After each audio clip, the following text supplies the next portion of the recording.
So some days ago, I was washing my car and getting ready to go to church, and I found myself in this spiritually sulky mood. And what I mean by this is, it was one of those days when I was just focused on what I didn't have and what I wanted to have, what was missing in my life. And so I saw my life as half empty. And so I was in this mood where I was just sulky and just thinking, see what I want to have, see what I don't have, see what is missing, see what is broken, see what is checkered. And I just saw my life as like a sponge full of holes, more holes than solid spaces. And so I got into this mode, and it led into this other positioning where I started to kind of threaten God. I put it that way. Where I started to say to myself, God, you know what? If I'm doing this work for you and I still have all these needs and all these things that are not that I really want to have that I don't have, all these empty spaces, then I might as well just stop this thing I'm doing and just go and find a way of filling the space myself. You understand? So I became so I I had this attitude of God of just saying, look, it's either you increase my pay or I walk. I drop my resignation letter. That was the attitude I had. I said, I'm going to drop my resignation letter. I'm not going to record any podcast again. I'm not putting any podcast out there. I don't care. Let everybody just go and sort out their lives themselves. Anybody ask me a question, I'm not answering any question. I'm going to find my own way to fill the space of the holes in my life and get the things I want. So you see, it was like that kind of threat to your boss to say, increase my pay or I walk. But then, in the midst of all that, I had a voice in my spirit. And it told me, if you do that, then the devil wins. If you do that, the devil wins. This thing you're saying about, you know what, I'll stop recording the podcast. I'll stop. I'll drop this podcast in and just go and do what pays more. The spirit told me, if you do that, the devil wins. And for some reason, that stopped me in my tracks. I said, what does devil have to do with this? This is me asking you, God, for something. And you're telling me devil wins. But then, it became clear to me the more I thought about it. I realized that this is a war. The way I was feeling was an attack. It wasn't truly my emotions. It was an attack on my emotions. And the attack came from the devil so that he can get to alter my perception and stunt the mission that God has put me on. And immediately, my attention turned from God, let's put it that way, and my attention turned towards the enemy. And I became annoyed. I went from being sulky to being totally offended. And I thought to myself, really? As in, this is what you are coming at me with? That was me just talking to the enemy right now. Just, is this what you're coming at me with? With needs that I have? And because of that, this is how you want to get me to stop the mission that I've been sent to do. And immediately my resolve strengthened. I said, no, you need to come harder. No, you need to come way harder than that. I think that's insulting to me, that this is the weapon you're bringing to me. That I don't have a couple of things is why I would stop this mission that is so strong and so needed for a generation. I became so offended by how, I felt like it was like someone coming to war with a water gun and I was surrendering when it was obvious it was a water gun. And I said, no, no, no, you have to come way harder, enemy. Devil, you need to come way harder than this. This is an insult to me. You see, I learned something when my attention changed from being helpless to being in the thick of a war. My attention changed from thinking like a refugee who needed handouts to thinking like a general who needed to be courageous.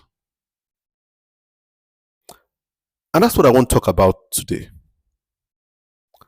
Being enemy conscious. Being enemy conscious. I want to talk about the importance of being enemy conscious. A lot of us are not doing the right things with our lives because we are not enemy conscious. A lot of us are not courageous with things that we need to be courageous with because we are not enemy conscious.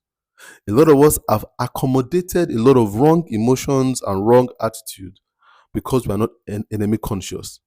And a lot of us, our lives have not improved. Most importantly, this is the most important point I want to make. Our lives have not improved because we are not enemy conscious.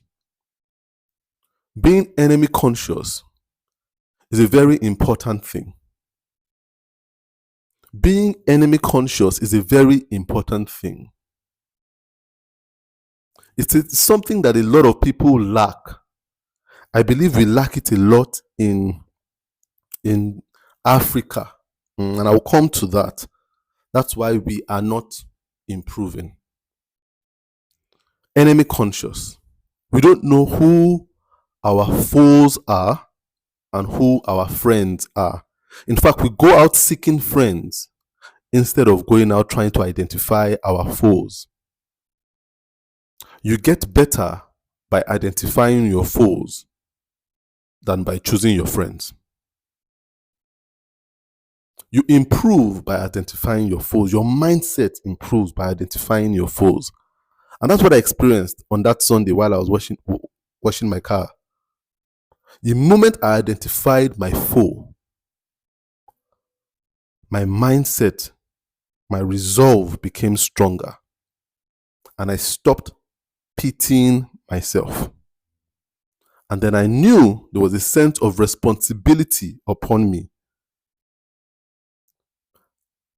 Before that, I had the mindset that it was, do this. If it works, it works. If it doesn't work, it doesn't work. But when I became enemy conscious, I knew it was do or die. It was do or die. And die isn't an option. It must be done.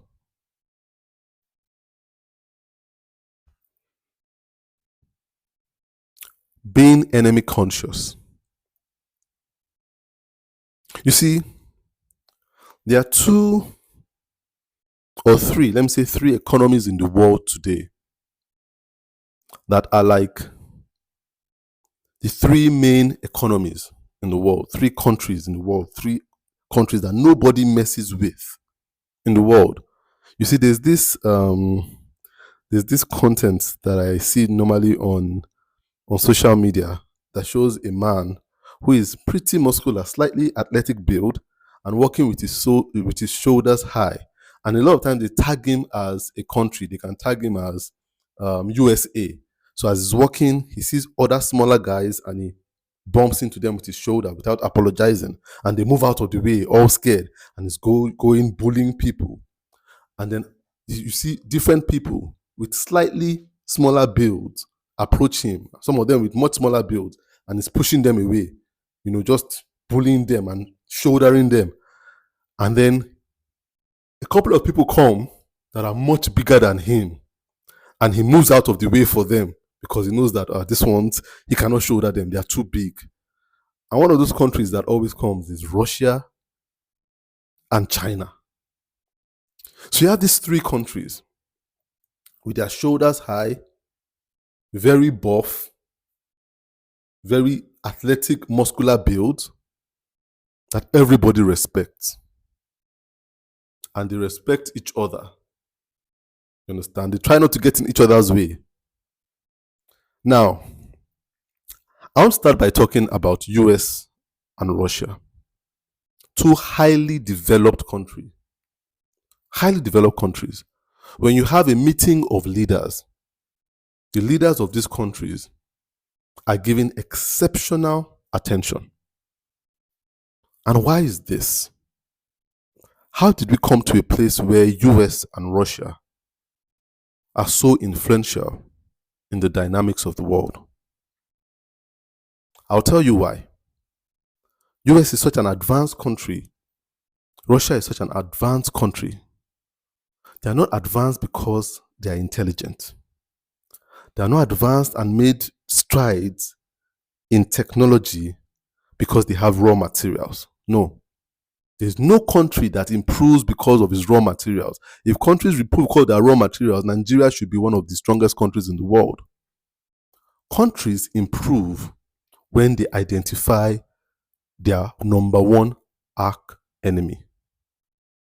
When they can identify their foes. Nothing motivates a country more than an enemy. Nothing improves a country more than identifying their enemies.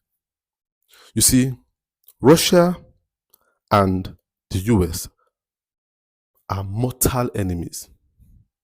They hate each other with a passion.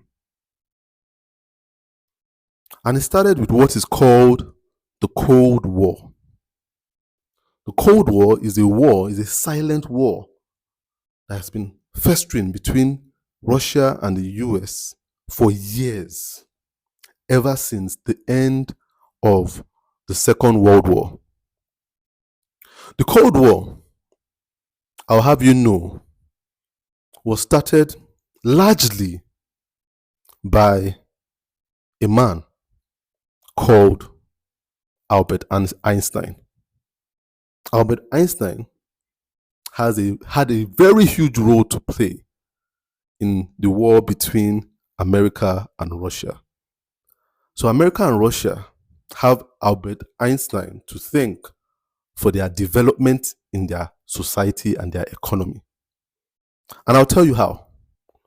During the Second World War, when Hitler came to power in Germany, he went after the Jews. And Einstein was a Jew, so he fled for his life. Now, Einstein fled from Germany and spent some time in the UK, and from there found himself in the US. When he was in the US, he heard that his counterparts, scientists in Germany, had done something amazing. They had split the atom. Now, for scientists, this doesn't sound like a grand thing for a normal person, but for scientists, this had never been done. They had split the atom and they generated some kind of energy that had never been seen before. Now, this information got to Albert Einstein. And Albert Einstein did something that he lived to regret for the rest of his life. He wrote a letter to the then President Roosevelt, the President of the USA, telling him that the scientists in Germany had taken the first step to create a weapon of mass destruction, the strongest weapon that the world had ever seen. And he advised the president that one of the first people they will use that weapon on is the US, the Western world. So he would advise them to start building their own before the Germans finish theirs. This information greatly concerned the president of the United States because he knew he didn't want his country to be on their knees. So he got a team together, a team of strategists and scientists, majorly of scientists in the US. A lot of them were Jewish, and he put them together to start building their own bomb with the concept of splitting an atom. And so they rushed to build a bomb.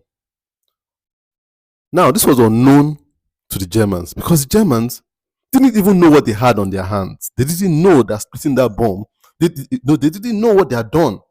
But Einstein, who was a very brilliant man, could see steps ahead. And he thought, nobody knows whether this was something that was done with malicious intent or with honest intent, but then he thought they were going to use it to create a bomb. The Germans had no such idea. They just thought, wow, this is good. Scientific discovery. You can split an atom. But see, Einstein saw it as the first step in building a weapon. And so the US started building a weapon. And they finished this weapon. And then they were looking for who to use it on. And then they used it on Japan, but that's a different story entirely. And that sent vibrations around the world that the US can use this weapon, this atom bomb, on anyone by dropping it on Hiroshima, Nagasaki, killing hundreds of thousands of people and causing them to be having deformities in birth even till today. This put fear in the hearts of everybody, even the Germans. So after the war, a part of Germany was taken up by a large part of Germany was taken up by the Russians.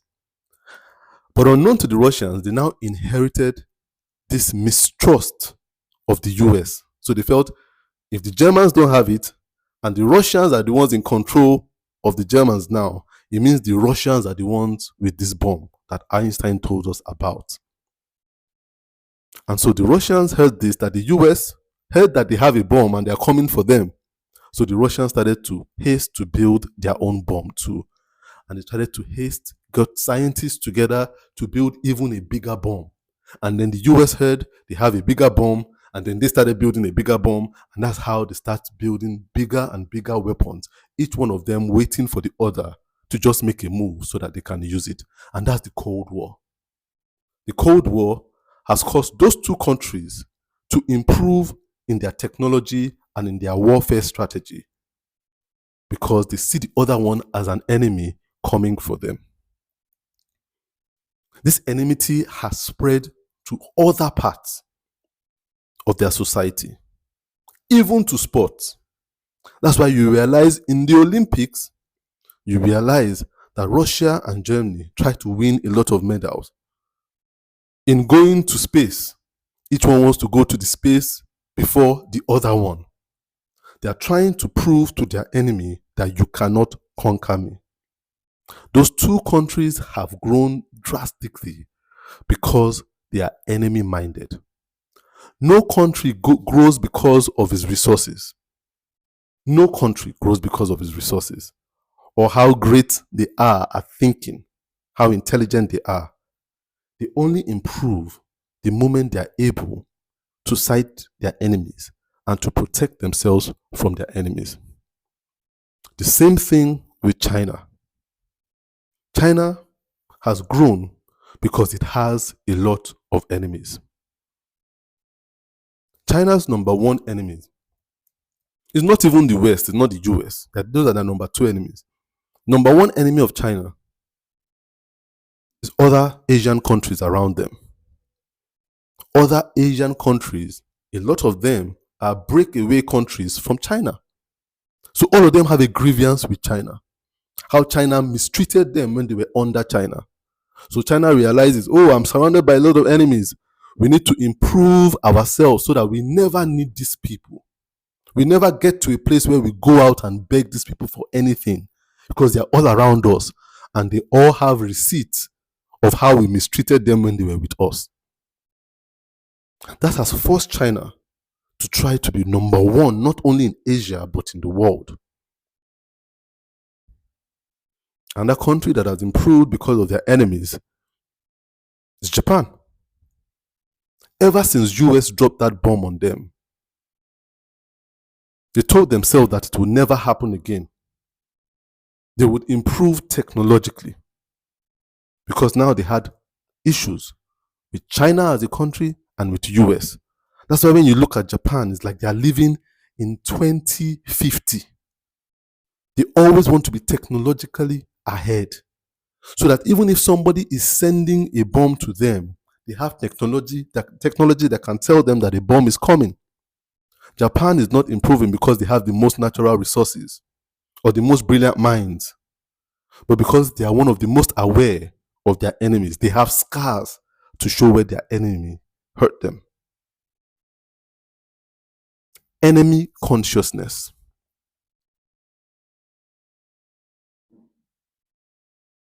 Singapore, Malaysia, two of the fastest growing economies in the world. Why do you think they are growing so fast? Is it because all of a sudden they just became brilliant, or just discovered that they have resources which they don't have a lot of? I'm reading a book right now. It was written by the first Prime Minister of Singapore, a man called Lee Kuan Yew. It's called Singapore, from Third World to the First. This man almost single-handedly turned around the fortunes of this small country called Singapore. He was their prime minister for about 31 years. If anybody tells you that Singapore became what it is because they just became intelligent, no. The same thing, enemy consciousness. Singapore was once part of Malaysia, but the Malaysians kicked them out to prove a point, to make them suffer and make them come back crawling on their knees so that they never question their authority. When they kicked them out and gave them their forceful independence, they put this man in charge, Lee Kuan Yew. And Lee Kuan Yew realized that Malaysia was the enemy and wanted their downfall, not their prosperity. Their independence wasn't to give them give them power, was to make them fail, was to set them up for failure. And he realized, this is our enemy, they want to laugh at us. And because of that, they went straight to work to think of how to improve their society. And in 31 years, they went from a place that had nothing to a very influential country in the world today. All because they keep looking at Malaysia. They keep looking at the Malays and said, oh, no, these people will not laugh at us. We will not allow them laugh at us. We need to improve ourselves. They want to have the last laugh. We will never allow them have the last laugh. Malaysia too wants to prove to the Singaporeans that, look, we don't regret letting you people go. In fact, we are way better off without you. It was a good decision to kick you out because we know that you want to get back at us for kicking you out. And so they've improved too, technologically. No country improves because of their natural resources. They improve because of their consciousness of their enemies. The same thing with North Korea, South Korea. South Korea is improving technologically. Even in the entertainment scene, they are improving because they realize their enemies are in the north. The North Koreans realize their enemies around them too. So they are building their own weapons because they know nobody likes them. Very few people like them. So they look around, they see enemies everywhere, especially in the south. They know that everybody is backing the south to laugh at them, the north, that they are the worst half of that place called Korea. And they're trying to prove to the Western world that no matter how much you back these people, we would always show you that we can counter them. We are just as good. So they walk themselves to the ground. It is a warfare. No country improves. No country improves because of its natural resources. If countries improve because of their natural resources, African countries will be number one in the world. I hardly think there's any continent that has more natural resources than Africa. My question to my Nigerian fellows: Who are your economic foes? Has Nigeria identified its economic foes? If you do not know your economic foes, you will never have strong resolves. Never. It is not by electing good presidents. It's by electing people that can identify your foes, that have a point to prove. Once you have foes in an area, that area must improve. Just look at what is happening with the Jollof wars between Nigeria and Ghana. Jollof wars. It has three parties: Nigeria, Ghana, Senegal. But Senegal is the weakest party of these three. So let's focus on Nigeria and Ghana. Since we started fighting these Jollof wars, how far has Jollof rice gone? You see different people tasting our Jollof rice. It has gone so far. It has become one of the identities of Nigeria. I get tired every time I see people tasting Nigerian Jollof. This improvement in this particular meal called Jollof rice was sparked off by this war between two countries claiming they have a better Jollof rice. No country improves because of its resources. When you become enemy conscious, your life would improve. And if you take this away from countries, no life spiritually improves without knowing your spiritual enemy. Immediately, I became conscious that my emotions at that time when I was washing the car was an attack from the devil to stop me from recording my podcast. The first thing I did was wrap up my washing of the car, and I went back inside and I got my microphone, forgetting about everything I needed. And I went with a mission to record a podcast. The battle line was drawn. Self-pity had died. Resolve became stronger. We need to become more enemy conscious, not just economically, but spiritually. Spiritually, a lot of us are not enemy conscious enough. We are self-conscious. And self-consciousness only brings you to selfishness, self-pity. Those are the things it brings. Selfishness and self-pity. And that's what I was feeling. God, you haven't given me. God, you haven't given me. And God is saying, you are taking your eyes off the mark. Don't you understand you are in a war? You are in a war. This is exactly what the devil wants you to feel. To focus on what you don't have so that you get demoralized. We need to be enemy conscious. We need to become more enemy conscious. If you woke up each day and you realize that the devil wants to kill you today, your attitude towards your day will change. Those things that you do, that you take for granted, you will not take for granted. Because if you wake up every day, not just with the thought that God loves you, but that God loves you, but the enemy hates you and wants to kill you. When you're about to enter a bus, and the spirit tells you, don't enter that bus, you'll take it more seriously because you know the enemy wants to kill you. When you're on the bus, and the spirit tells you, get down now, get down from this bus now, you wouldn't question. Not because you know God loves you, but because you know the enemy also wants to kill you. That comes with, every time you hear God loves you, know the enemy hates you. You become more sensitive. People that are spiritually sensitive are enemy conscious. People that are spiritually weak are self-conscious. We must become enemy conscious. It's absolutely important. When you realize that you just got married and everybody's celebrating with you, but the devil is terribly sad that you got married, wants to destroy that marriage. Every time you have an argument with your wife, you'll be quick to resolve it. You won't hold on to it because you see the enemy behind it. You know your enemy, you know your wife is not the enemy. You know she's just being used. Or your husband is not the enemy. You know he's just being used so that the enemy can destroy the marriage. So you stop addressing the wife or the husband. You start addressing the enemy. This is what we saw in the Bible. When Jesus was about to die, Peter came to him and said, God, don't say that. You won't die. And immediately, because Jesus was enemy conscious. Even though he was conscious of God's love, he was also conscious of the hatred from the enemy, from the devil. He didn't talk to Peter anymore. He spoke to the devil. He said, "Devil, get behind me."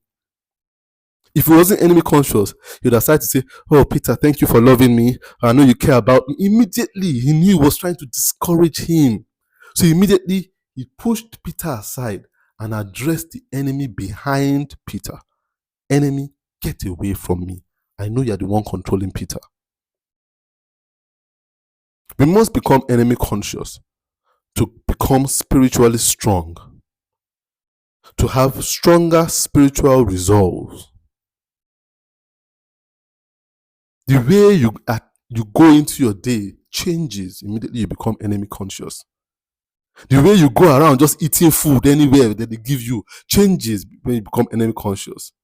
The way you enter vehicles that are not yours and just associate with anybody changes when you become enemy conscious. It's good to be conscious of the love of God, but every time you see the love of God, also be conscious, because when you become conscious of the love of God and it doesn't come with the consciousness of the enemy, you become entitled. Then you begin to see what God has not done. You say, "God, you say you love me, but you've not done. You say you love me, but you've not done." But when you become enemy conscious, you begin to see what the devil could have done with you that he hasn't done with you because God loves you. Then you stop questioning God's love. You stop seeing the holes. You start seeing what God is feeling. You wake up with gratitude because you realize the devil didn't want you to wake up that morning. The fact that you woke up is a symbol of God's love. But when you're entitled to God's love, you wake up in the morning and you don't even know it's a blessing because you don't know there's an enemy that is trying to ruin that blessing.